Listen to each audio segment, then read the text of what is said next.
One प्राणियों का संरक्षण। जिस तरीके से वन यानी पेड़ पौधों का संरक्षण जरूरी है उसी हिसाब से वन प्राणियों का संरक्षण भी जरूरी है। मनुष्य द्वारा वन प्राणियों के शिकार करने से या उन्हें पकड़ने से बहुत सारे जंतु तथा पक्षियों की प्रजातियों की उत्तरजीविता प्रभावित होती है।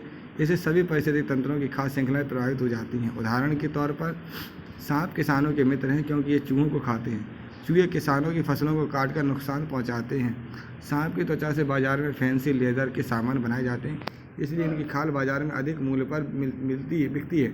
अतः कुछ लोग पैसा कमाने के चक्कर में सांपों का शिकार करते हैं। इससे जंगलों में चूहों की संख्या बढ़ जाती है। इससे फसलों को हानि पहुंचती है और खाद्य श्रृंखला भी प्रभावित होती है। भारत में संकटग्रस्त प्रजातियों के मुख्य रूप से बब्बर, शेर, बाघ, भालू, हिम, चीता, कसूरी मृग, कश्मीरी मृग, गिब्बन कुछ जातियों की बतखें, भारतीय पंचरा, सारस कुछ जातियों के कछुए, गौ, मगरमच्छ, जरायुजी तथा हिमालयी सर्टिका आदि हैं। अतः उन वन प्राणी संरक्षण के लिए निम्न उपायों का होना चाहिए। कौन कौन से हैं? सरकार को ऐसे कठोर कानून बनाने चाहिए जिससे कि कोई भी व्यक्ति जंगली जानवर या पक्षियों को ना तो शिकार कर सके और ना ही इन्हें पकड़ सके। जबकि कई पशु और पक्षियों के शिकार करने तथा पकड़ने पर प्रतिबंध है, परंतु वन अधिकारियों को इसका पालन सख्ती से करना चाहिए। सरकारी विभाग को वन्य जीव संरक्षण के लिए सभी राष्ट्रीय उद्यानों और प्राणी विहारों में जंगली जानवर तथा पक्षियों की संख्या की गणना समय समय पर करते रहनी चाहिए। विलुप्त हो रही प्रजातियों के संरक्षण के लिए विशेष ध्यान देना चाहिए। जंगलों की अनावश्यक कटाई को रोका जाना चाहिए जिसके कारण वन्य प्राणियों को वास स्थान स्पष्ट रूप से मिल सके। जहाँ से पेड़ों की कटाई हो रही है वहाँ पर नए वृक्ष लगाकर उस क्षेत्र को ठीक करना चाहिए। बेटा क्या है, सभी को जल की आवश्यकता होती है। हमारी एक प्राथमिकता हमारी सरकार की या हर देश की प्राथमिकता होती है कि जल सभी तक पहुँचे। इसके लिए हमें भी कुछ करना ज़रूरी है और सरकारों को भी कुछ करना ज़रूरी है ना। ये हमें पता है कि जिस क्षेत्र में वन क्षेत्र अधिक होगा वहाँ पे बारिश अधिक मात्रा में होगी और उधर का भूमि स्तर जो भूमि का जल स्तर है वो भी बढ़ेगा, है ना। हमारे लिए जो पानी का जो प्रमुख स्रोत है वो वर्षा है और वर्षा के बाद जो पानी इकट्ठा हो जाता है वो नदियों, तालाबों, झीलों, कुओं, समुद्र में ग्लेशियर के रूप में इकट्ठा हो जाता है जिसे हमें साल भर चलाना चाहिए। जल का एक ठीक है। भारत में वर्षा बहुत मानसून पर निर्भर करती है, यानी कि वर्षा की एक अवधि होती है उतने ही महीनों में वर्षा क्या होती है, बाकी महीनों में वर्षा नहीं होती। वर्षा का ये जल हम बता चुके कि तालाबों, झीलों तथा नदियों में इकट्ठा होता है ना। भूजल के रूप में भी भूमि में रिस जाता है। भारत के अधिकांश क्षेत्रों में मानसून के मौसम में अधिक वर्षा होती है, परंतु इन क्षेत्रों में क्या है, वनस्पति नहीं है जिस कारण भूमि के अंदर पानी नहीं जा पाता। सारा पानी बहकर समुद्रों में चला जाता है जो कि पीने योग्य नहीं रहता है। ठीक है, इसके लिए हमें क्या करना चाहिए, नदी तथा झीलों में उद्योगों से प्रभावित प्रदूषक और घरों में गंदे पानी अपशिष्टों को डालने से स्वच्छ जल की उपलब्धता कम हो गई है। अच्छी फसलों के लिए सिंचाई विभाग से जल अधिक मांग बढ़ गई है। शहरी क्षेत्रों में लोगों के जीवन जीने के तरीके से अधिक जल की बर्बादी हो रही है। ठीक है ना। हमारी जनसंख्या बहुत तेज़ी से बढ़ रही है जिस कारण भी जल की क्या हो रही है, कमी हो रही है। जल का एक महत्वपूर्ण स्रोत क्या है, नदियाँ हैं। नदियों में जल बर्फीली पहाड़ों से पिघलकर तथा जैसे गंगा नदी है तो कहाँ से आती है, गंगोत्री से आती है जहाँ पे बर्फ़ पिघलती है ना, वहाँ से रिसती है। तो वो जब बर्फ़ पिघलती है तब वो नदी का रूप धारण करती है। नदी जल का प्रबंधन नदियों पर बांध बनाकर किया जाता है। ठीक है, बांध बनाकर क्या करते हैं, नदियों के पानी को कुछ समय के लिए स्टोर कर देते हैं जिससे भूमि जल स्तर भी बढ़ जाता है और पानी का भी उपयोग हो जाता है। और बाढ़ के द्वारा जो पानी सीधे समुद्र में मिल रहा था वो कुछ समय के लिए बांध में क्या हो जाता है, स्टोर हो जाता है। बांध आप सब जानते ही होंगे, बड़े बड़े बना दिए जाते हैं जिनमें पानी का स्टोर कर लिया जाता है और उसका बहुत सारी जगहों पे यूज होता है। कृषि के रूप में भी यूज होता है, विद्युत के रूप में भी यूज होता है, मछली पालन में भी उपयोग होता है।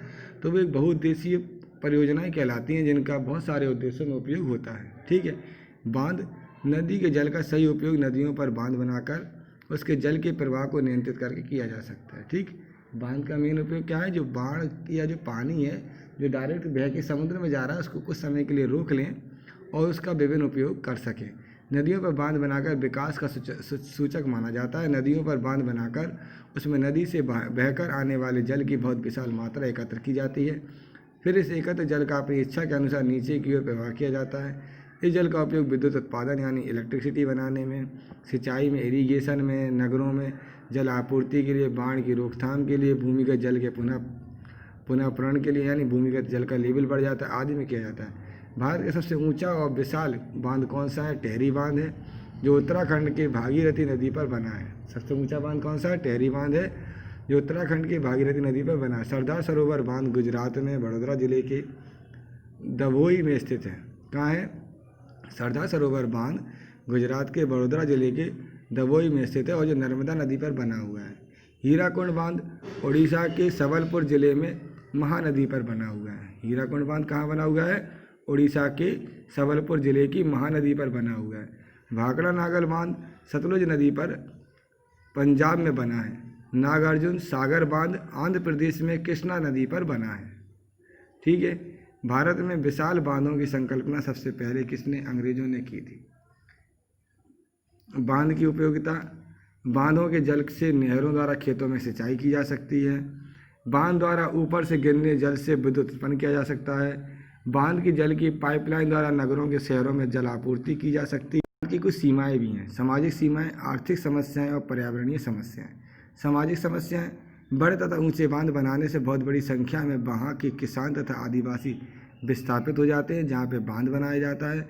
आर्थिक समस्या, बड़े बांध बनाने में जनता का बहुत अधिक धन लगता है तथा उसका उस अनुपात में अपेक्षित लाभ नहीं होता, जबकि दूसरी ओर अन्य कहते हैं कि बिना बांध बनाए हम उन्नति नहीं कर सकते, क्योंकि बांध से हम अपने जल संसाधनों का उचित प्रबंधन करते हैं, जिससे हम बिना प्रदूषण के आवश्यक विद्युत प्राप्त किया है। अतः नदियों पर बांध बनाना एक आर्थिक समस्या है। यह विवादास्पद प्रश्न है। पर्यावरण समस्याएं, बड़े बांध बनाने से बड़े स्तर पर वनों का विनाश होता है अतः जैव विविधता की क्षति होती है, क्योंकि जितना बड़ा बांध बनाएंगे उतना बड़ा आगे पेड़ पौधे काटने पड़ेंगे, आदिवासियों को भगाना पड़ेगा, तो वहाँ के जो पेड़ पौधे कटेंगे तो जीव जंतु और पेड़ पौधे दोनों ही नष्ट हो जाएंगे, तो पर्यावरण प्रभावित होता है। विशाल विविधता जलमग्न हो जाती है, जिससे पारिस्थितिकी तंत्र प्रभावित हो जाता है। ठीक है। अतः हम नदियों पर ऊंचे बांध बनाने तथा उनकी ऊंचाई बढ़ाने से पहले सामाजिक जीवन तथा पर्यावरण पर उनके प्रभावों का ठीक प्रकार विचार विमर्श करना चाहिए। नदी जल का प्रदूषण ये आज के समय की सबसे बड़ी प्रॉब्लम है। हमारे यहाँ की अधिकांश नदियों का जल बहुत अधिक प्रदूषित है। नदियों के जल के प्रदूषण का मुख्य कारण उद्योगों के अपशिष्ट तथा घरों से निकलने वाले गंदे पानी तथा अपशिष्ट है। गंगा नदी, जो कि हिमालय में स्थित है, अपने उद्गम स्थान गंगोत्री से बंगाल की खाड़ी में गंगा सागर तक 2500 किलोमीटर तक की यात्रा करती है। इसके किनारे पर उत्तराखंड, उत्तर प्रदेश, बिहार तथा बंगाल के 100 से अधिक शहर स्थित है। इन नगरों तथा उद्योगों में निकलने वाले कचरे तथा मल इसमें प्रवाहित किए जाते हैं, जिससे गंगा अब नाले में बदल गई है। कचरे तथा औद्योगिक अपशिष्ट के अलावा मनुष्य की अन्य क्रियाकलापें जैसे नहाना, कपड़े धोना, मृत व्यक्तियों की राख तथा शवों को बहाने से भी गंगा का जल प्रदूषित हो गया है। उद्योगों से उत्पादित रासायनिक उत्सर्जन ने गंगा का प्रदूषण स्तर बहुत अधिक बढ़ा दिया है और इसका जल इतना जहरीला हो गया है कि इसमें मछलियाँ भी मरने लगी हैं। नदियों के जल के संदूषण के लिए मुख्य रूप से 2 कारक हो सकते हैं। पहला, नदी के जल में कॉलीफॉर्म जीवाणुओं की उपस्थिति, नदी के जल में pH की माप। ठीक है। कॉलीफॉर्म जीवाणु होते हैं, वो अपशिष्ट पदार्थों को नष्ट करते हैं। अगर इनकी संख्या कम हो जाएगी तो भी नदी प्रदूषित होने लगेगी, और pH की जो मात्रा है अगर वो परिवर्तित हो जाएगी तो भी नदी प्रदूषित होने लगती है। कुएं एवं नलकूप, आप जानते हैं, वर्षा का कुछ जल मिट्टी द्वारा रिसकर पृथ्वी की सतह के अंदर चला जाता है, जिससे भूमिगत जल स्तर बढ़ता है, जिसे भूमिगत जल कहते हैं। इस भूमिगत जल को कुएं खोदकर प्राप्त किया जाता है। कुएं मुख्य रूप से ग्रामीण क्षेत्र में पाए जाते हैं। जब इस भूमिगत जल को गहरे नलकूप द्वारा यानी ट्यूबवेल द्वारा प्राप्त किया जाता है तो उसे बोरवेल कहते हैं, जो साधारणतः कुओं से अधिक गहराई पर लगाए जाते हैं, और इसके लिए जल पंपों का उपयोग किया जाता है, यानी मोटर इलेक्ट्रिसिटी पंपों का उपयोग किया जाता है। जल फसलों की सिंचाई में अतः पीने के लिए प्रयोग किए जाते हैं। जब गहरे नलकूपों द्वारा बहुत अधिक जल का दोहन करते हैं तो जल या भूमिगत जल का जो स्तर है वो नीचे हो जाता है। जल का स्तर या जल तल बहुत नीचे चला जाता है। भौम जल स्तर में कमी के कारण पृथ्वी की सतह के नीचे उपस्थित जल की मात्रा घटती है। अतः एक उचित गहराई तक भौम जल स्तर बनाए रखने के लिए आवश्यक है कि वर्षा का जल रिसकर मिट्टी में ठीक प्रकार से अंदर तक पहुँचे। ये योजना वर्षा जल संग्रहण कहलाती है, यानी रेन वाटर हार्वेस्टिंग कहलाती है। ठीक है।